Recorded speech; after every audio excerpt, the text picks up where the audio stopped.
One of the things that I have really had to sit with lately is that I love love.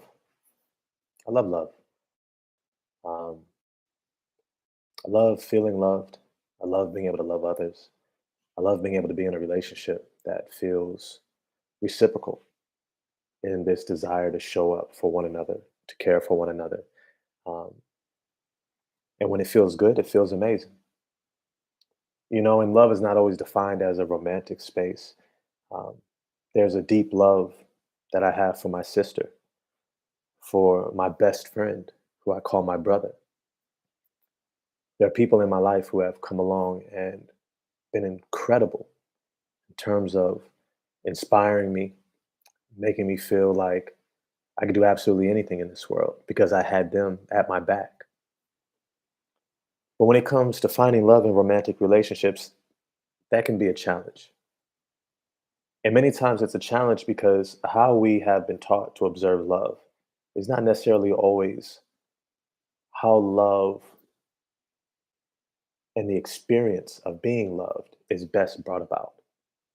For many of us, we garner our ideas of love from Walt Disney, from fairy tales, from constructs of a reality of relationships that really is founded in capitalism, social hierarchies, and things of that nature, in very dehumanizing and disconnecting ways.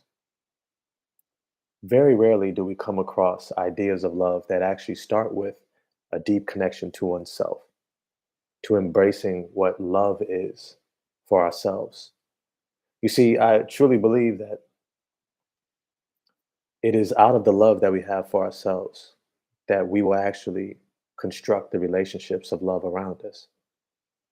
Many times, how we engage with ourselves is the very structures that we create around the relationships around us.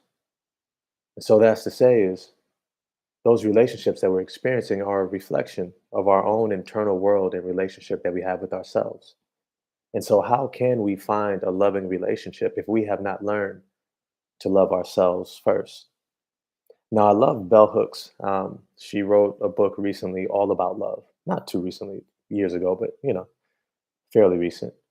Um, and one of the things that I loved about her quote of defining love from Erich Fromm is she says that uh, love is defined as the will to extend oneself to nurture one's own or another's spiritual growth.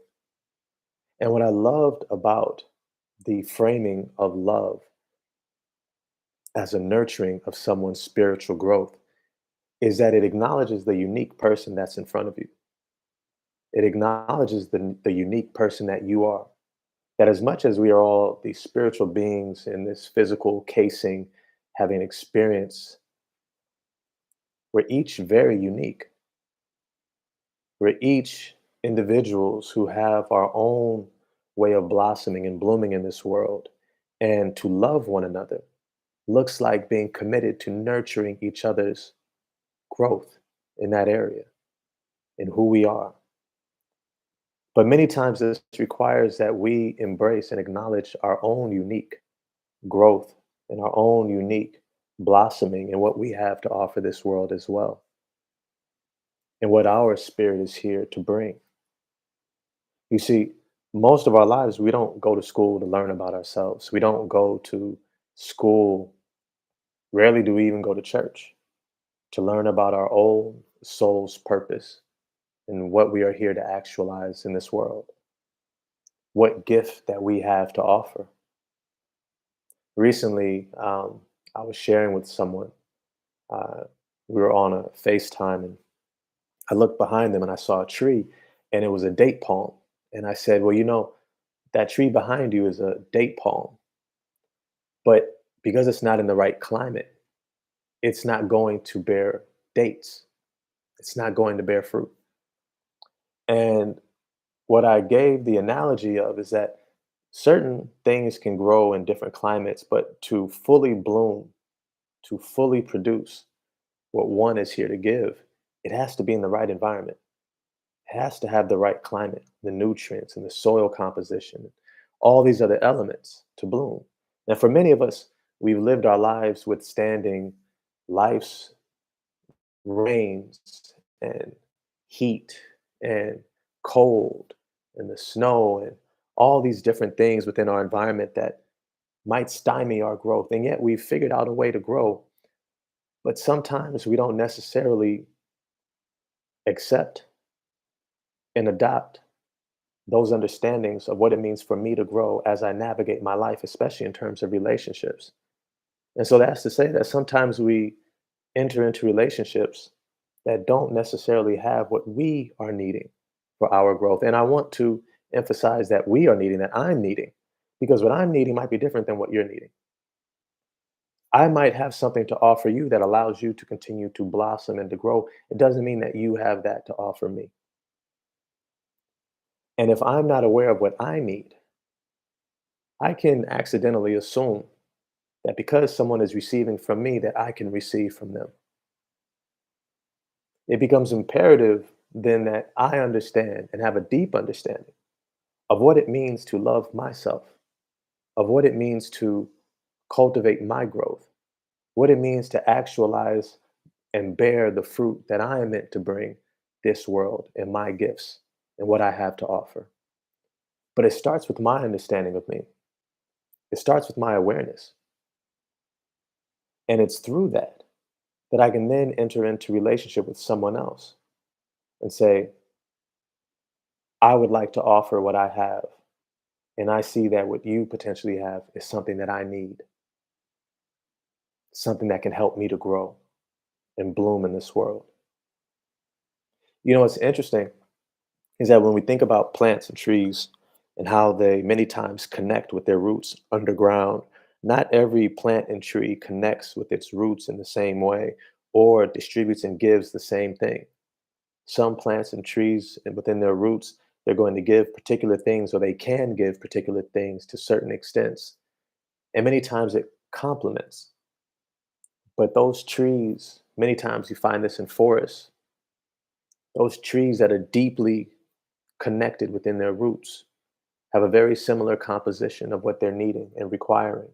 And so their synergy and ability to communicate, to be able to share, to be able to give and receive reciprocally is maximized because they have a similar composition. And when it comes to establishing loving relationships, we first have to start with ourselves and understanding what is our composition. You see, a wise man once said, a mentor of mine, I would say, he said, you don't choose a partner based upon your eyes, you choose based upon your ears and what you hear. I would also add to that, that's also on what you feel, what you experience in here. You see, it's in here that your roots are set.